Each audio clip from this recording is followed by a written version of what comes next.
Awesome. Okay, thank you for everyone who's coming along live to the webinar with us. Um, Quite a few attending, so still the numbers going up, so probably should leave it for longer, but we'll just crack on. So welcome to the first series full webinar that I've had the pleasure of hosting.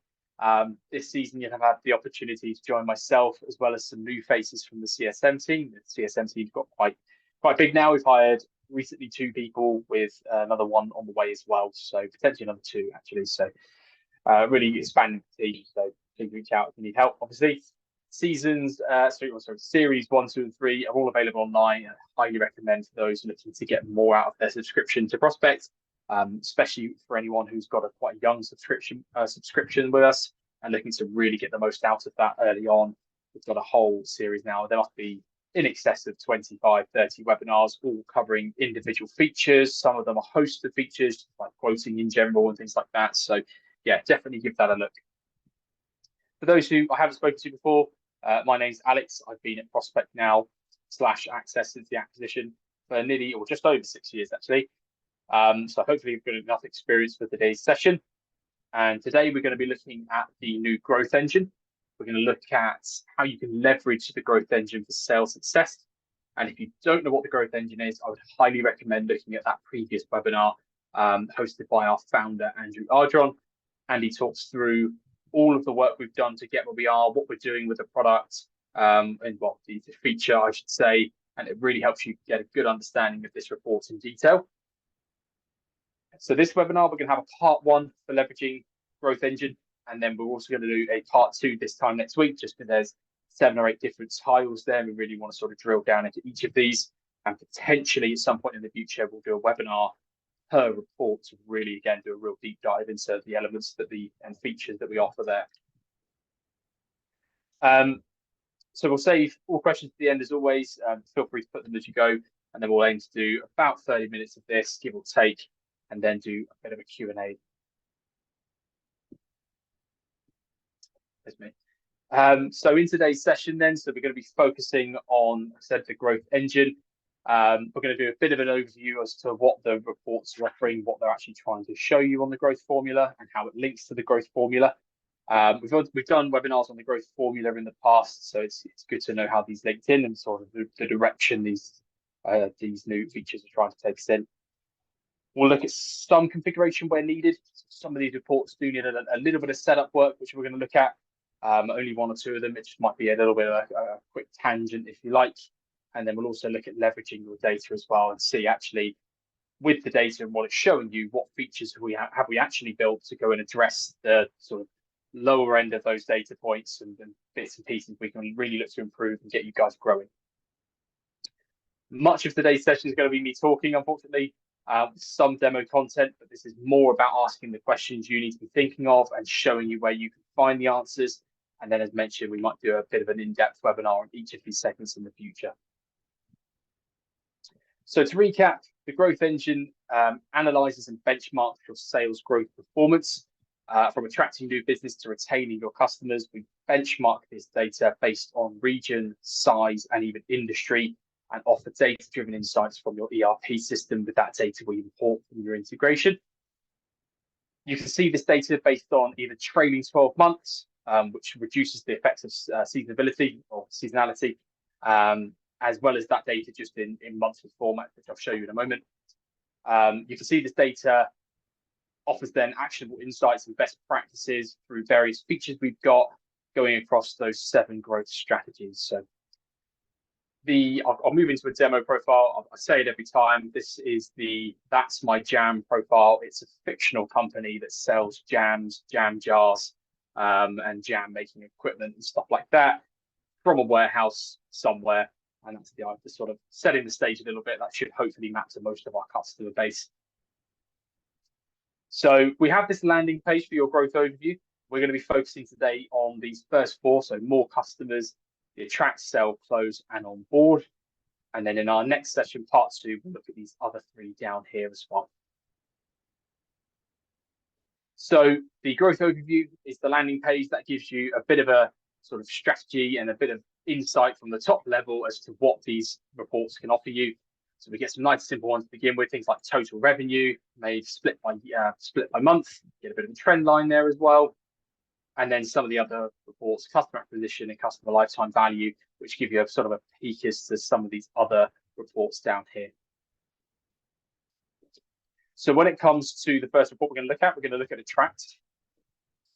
And the Attract growth strategy emphasizes basically focused marketing, refining and sort of writing down almost your ideal customer profile in order to attract relevant inquiries and create a robust pipeline of new business, new customers, prospects, as we like to call them over here.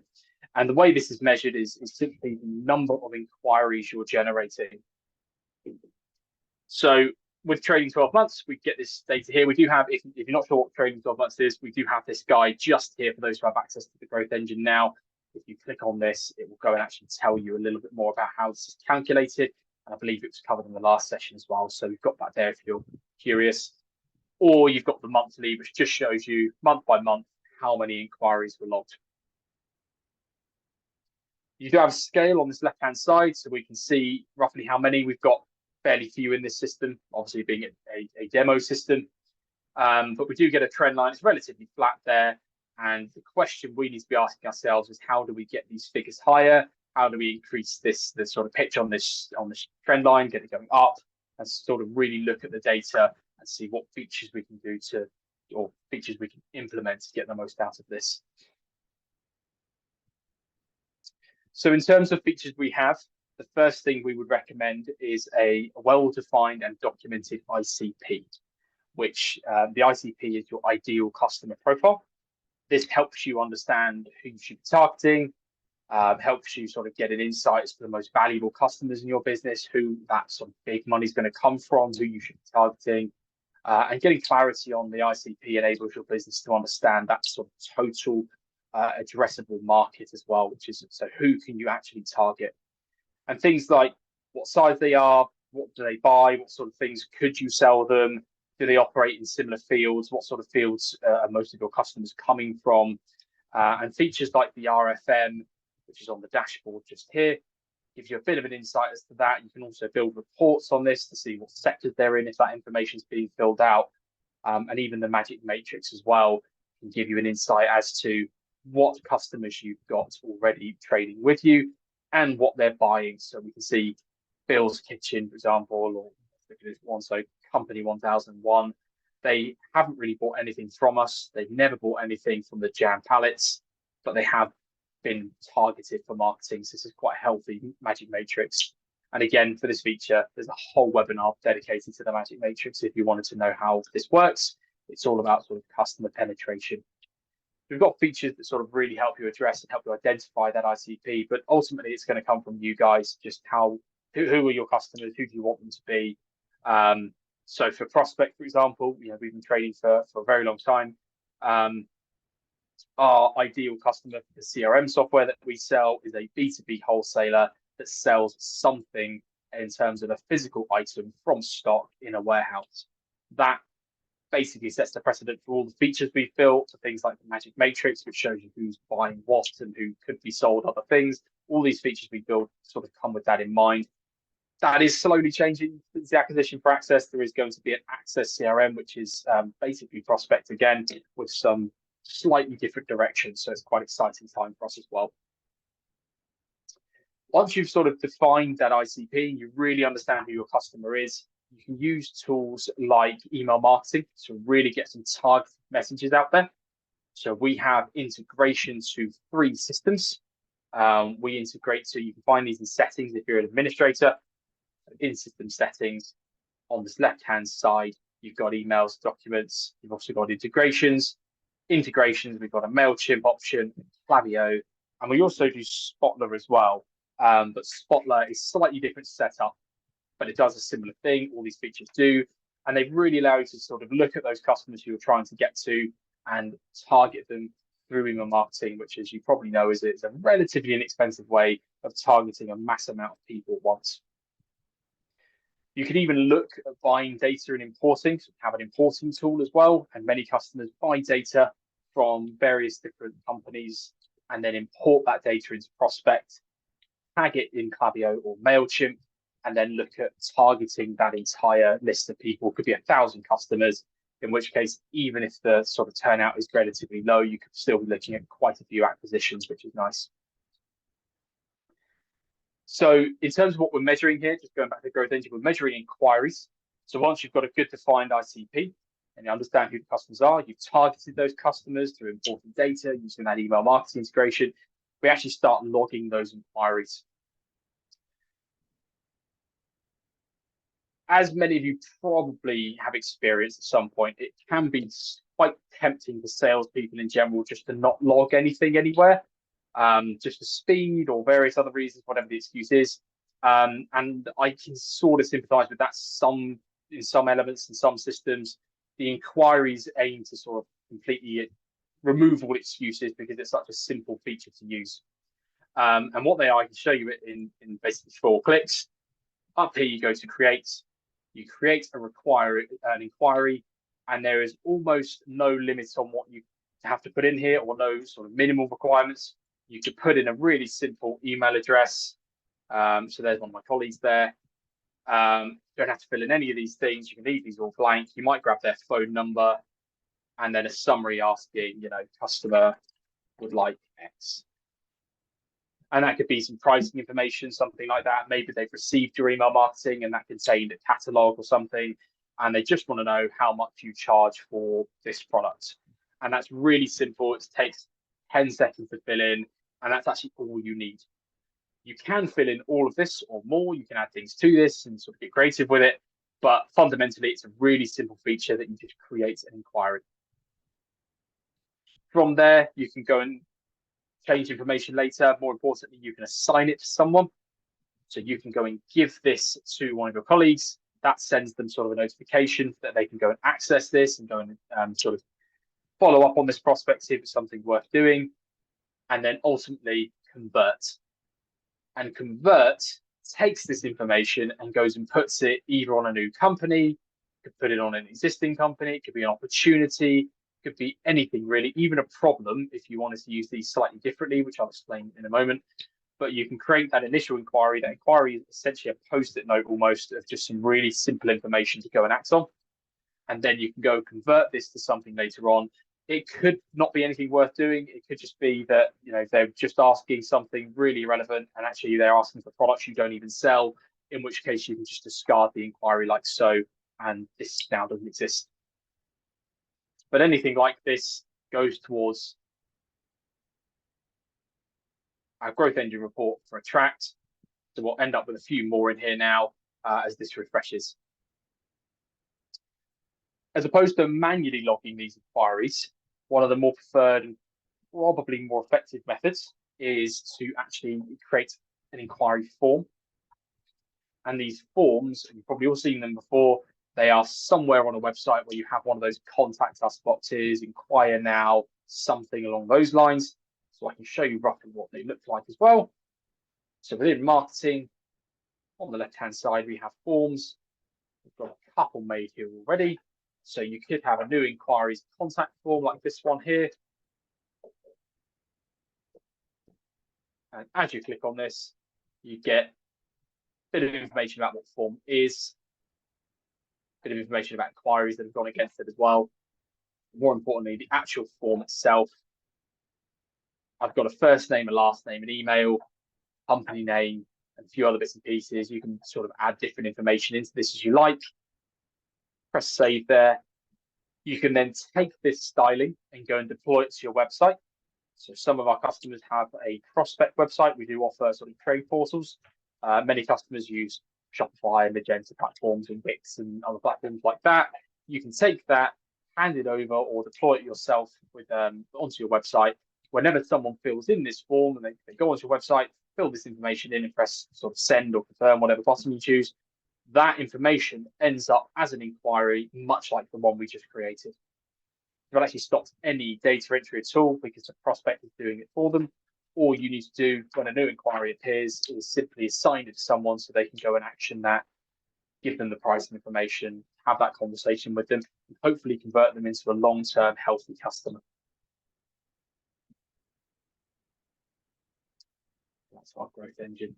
So that's sort of the Attract. It's a nice simple one. But it's really, really important to use just because you get a nice trend line. It really shows how successful your marketing efforts are if everyone's using inquiries, and you should see hopefully a nice upward trend as you go, in this case, from the tens to the hundreds, hopefully to the thousands. Then you start looking at conversion rates and things like that as well.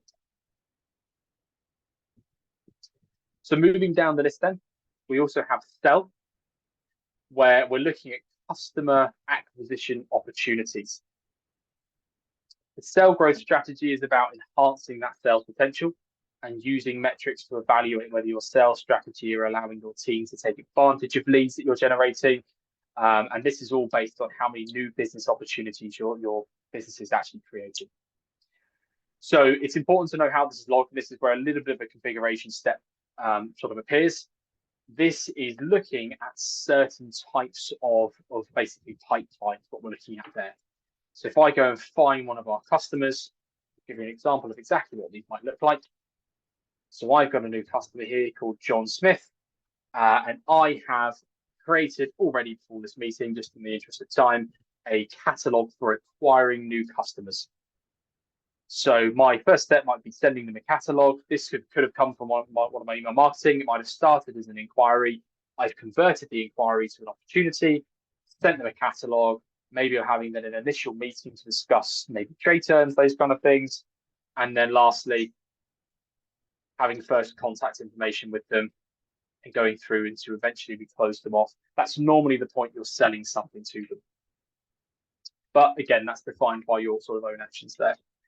And it's important to know just one key feature when you're making these pipelines. Again, we have a whole webinar on making pipelines and using sales strategies and those kind of things. But the important element is something which I'll just quickly tangent to again by going into settings and looking for the word pipeline, probably the quickest way. And opportunity pipeline. It's the actual purpose of the pipeline is what we're looking for. So we've got different ones in here and onboarding, such like that. We've got this new customer onboarding. If I go and configure this, you'll see here the objective is customer acquisition. The whole point of that pipeline is to acquire new customers. That is what this is looking for. It's looking for those opportunities. So not necessarily how many have converted. This is just how many of them are being logged. So if you're logging hundreds of these things, that's really healthy, generally speaking, because you've got more opportunities, the attractive customers that are coming in are then coming to you guys and the sales team who are trying to close them on that initial sales strategy. In terms of improving this then, so there's a few different ways I would recommend. So we've got things like setting up document templates, setting up nice branded documents and sort of big and bold and make it look very, very professional, as most businesses are. I'm sure you already have those in place, but you can definitely set them up and import them into Prospects so they're easily accessible. You can look at standardizing this whole process. And again, that pipeline I showed you a moment ago, if everyone on the sales team is trained how to use this effectively and know what status they should be in, when to close these, etc., then again, those reports and those metrics will really start to sort of show you the data that's actually important as to how many customers are coming on and giving you the opportunity to sell to them. Another important one is testimonials. This sort of links back into marketing again. So on every system, hopefully you'll have various amounts of, just go back to the dashboard here, you'll have your champion customers. If you don't know what a champion customer is, that's fine. Again, there's another webinar on this whole dashboard, but we have an RFM analysis here that just links you to a document showing you exactly what they are. And a champion customer is defined as someone who's bought recently, they buy often and spend the most money. So generally speaking, it's your sort of gold standard customers. And one way of really promoting your business is to get testimonials from other customers. So if you can go and contact these guys, get sort of video testimonials, even just reviews, Trustpilot, Google reviews, something like that, just to really make your business stand out amongst the audience or against competitors even. It's another really useful way of showing potential customers that you're definitely worth trading with. And hopefully you can become their supplier. And another bit of help we can offer there is this library feature on this left-hand side, where you can store things that are just nice, easily accessible, making the sales guys basically making their lives a bit easier, but also giving the customers a good experience as well. So you can have an entire folder in here. This works very similarly to File Explorer on Windows, where you can make a folder for onboarding new customers or acquisition or something, and you could fill this whole file with different things you need. So welcome letters, catalogs, maybe even some sort of like discounted offer or something like that. You could save as a PDF that they could redeem, something like that to really sort of bring them in. And again, making it really easily accessible, standardized for everyone using the same thing.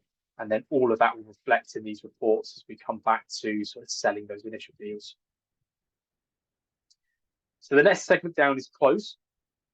So this looks at, well, assuming that we're attracting the right kind of inquiries to begin with in sufficient volume, and there are proven methods that sort of help with those, but we've just sort of covered. Your close performance is based on the number of opportunities you're actually converting into successfully closed deals. So again, focusing on those opportunities, you could look at a couple of ways of improving this. There shouldn't be much configuration here, just looking at different closes. So the first thing we recommend, again, sort of stepping outside of prospects, is actually making a best practice guide. So a best practice guide creates a bit of a roadmap for your sales team to follow. This should include, or could include, I suppose, elements like product guides with diagrams and warehouse locations, key features. Could be your ICP again, that ideal customer profile, your sales process, the mission statement, key team members, if someone needs to reach out and collaborate with someone across the team, a real sort of basic guide that almost anyone could pick up regardless of their experience. So if you've got someone brand spanking new, they know the standard of what you're doing, how you're doing it, where the CRM fits in, who fits into the guide, and so they can really just start delivering your set level of standard, your really good level of service. You can also look at optimizing your quote to order workflow. So for those who don't know what that is, again, there's another webinar, but I can quickly show you sort of what I'm talking about. So this could be anything, including opportunities like this one here. You could have opportunities specifically for customers coming back. You could have opportunities for new business. There are various different levels you can look at. But the quote to order workflow is just a defining way of looking at how you get from that opportunity to that quote, what steps you use. Do you use documents? Do you use features such as the quote automation chasing? So we've got a feature now in Prospect where if you send a quote email, it can chase it for you and send them follow-up emails every, well, not every, but over a certain sort of workflow. So it'll send one 2 days, 3 days later, then another one 4 days later, or something like that. So it's really just implementing those features. And another thing you might want to look at is even adding the accept and decline buttons to your quotes as well. So if I can go find a quote here and I'll show you exactly what that is. If I look on this left-hand side, go have a look at quotes. You can embed these buttons into both emails and also into documents like PDFs as well. So if I go and look for a quote, we've got them embedded into both, but I'll just show you an email just for the, again, it's a little bit faster to do that.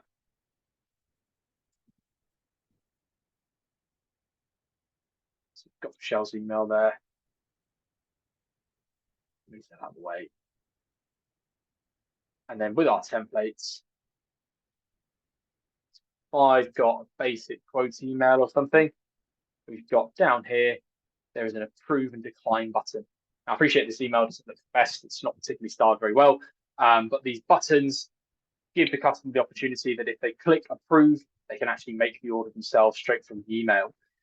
We've actually even got integration to Stripe, which is a payment software, where the customer could pay, if they're not able to pay on account or don't wish to, they can actually pay by card as well. So you can take payments that way. So this is a really sort of useful conclusion to that quote to order workflow. You've sent them this initial quote. They can actually almost do the rest of it themselves. It's just going to appear in your account system. The quotes hopefully are automatically going through. If you've got it configured that way, that's definitely what we recommend. And at the end of that sort of scenario there, all you guys need to do is go put it on a truck, send it out, and send out the invoice. So yeah, quote to order workflow, really in-depth subject. It's going to be very different for different people, different styles, different businesses, different industries.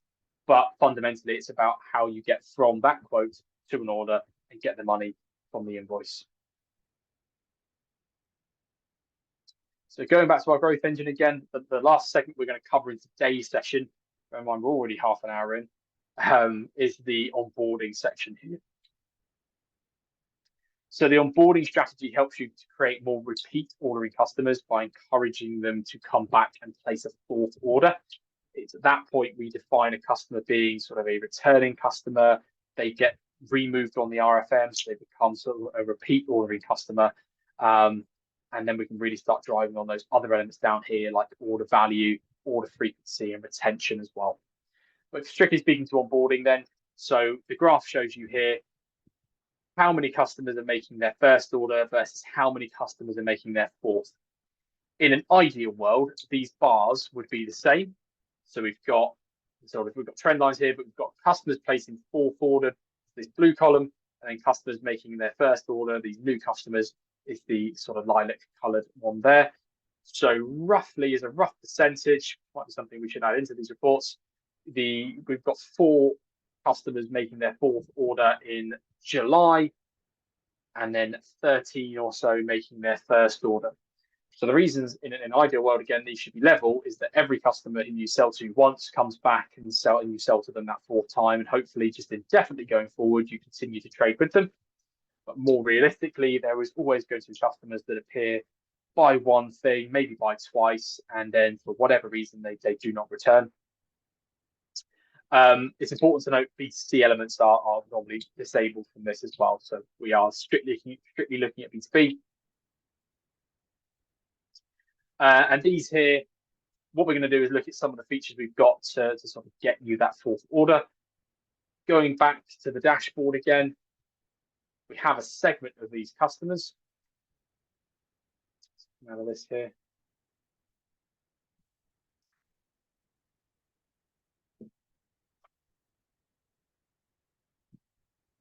So within that RFM, when this loads up, we have that RFM segment of champions, the customers who trade all the time. We've got various different sections. And then new customers down here are those customers that have placed one order. As they place that fourth order, they'll get moved somewhere else, probably promising as they start to trade with you. They could go to a loyal customer as they really start making orders and hopefully end up as champions as they just, again, buy often, spend good money, always ordering with you and spending sort of good money. So in terms of improving this then, again, we come back to email marketing. So email marketing is specifically MailChimp, Klaviyo, and Spotler allow you to do something called drip feed campaigns, where you can basically enter a customer or an organization into a drip feed campaign, and it does an automated marketing strategy based on how you've got it set up. For example, it might send them a chaser email that says something like you've placed the first order, come back and get X amount of % off. It could be something like that where you're getting some kind of offer. It could just be a really simple generic marketing email that just says, you know, we're still here, come back. Maybe not begging like that, but something along those lines, you get the idea. And the reason this is really useful is you don't really have to do anything other than put them in the campaign. These platforms, the likes of MailChimp and Klaviyo, they actually just do the rest for you. They sort of just go away and action that campaign. They can let you know what's happening with them. So if you want to know exactly if this customer specifically has done these things or if they've looked at those emails, you can go and get that data from those platforms. And it's a really, really useful tool to get some information as well as just en masse really market and target those people to come back. We've covered the CRM library. That's another feature that could be useful here. Again, if we're coming back and you've got specific catalogs of things they might want to buy as well, if they come, in this case, going with our jam business, if they've just bought some jam making machines, they might want jam ingredients as well. So we can sell them the jam machine. We've sold that 2-3 weeks ago. We can now target them with a catalog or some kind of marketing material that we've got saved in our library specifically for customers on how they use that machine and what ingredients they should be putting in those machines, which we happen to sell as well. Another one that's really useful on the dashboard for this is actually missing orders. Missing orders is, in my opinion, one of the most underutilized and useful features Prospect offers. I don't know if that opinion is shared across everyone, but it certainly is for me. This is an analysis based on your customers that show you customers who should have ordered by now. So if we look at this one here, we've got the GBBO Kitchen. They place an order every 8 days. They haven't placed an order in 43 days, and their average order is about £3,500. The reason I think this is such an underutilized feature is if this is making you aware of that, and one of your sales guys go back and actually manage to win back that business, maybe 43 days isn't the end of the world. One's like this here where they buy every month and now it's been nearly a year. If you can go and win back that business and get them back to paying the £3,500 a month, not only does it generate more revenue, but it really proves the value of Prospect. You may have never known that was happening. Suddenly you do, you go and action that, win that business back, and that fee from most of our customers probably pays their whole subscription. So it's a really useful feature. And again, going back to sort of the growth engine here of onboarding customers, it gives you an idea on those customers who maybe have made some orders, but not all of them. Maybe they've made 2 orders or 3, and they made a weekly order. Now they've stopped. They will get pinged up in this report, and you can go and pick that up.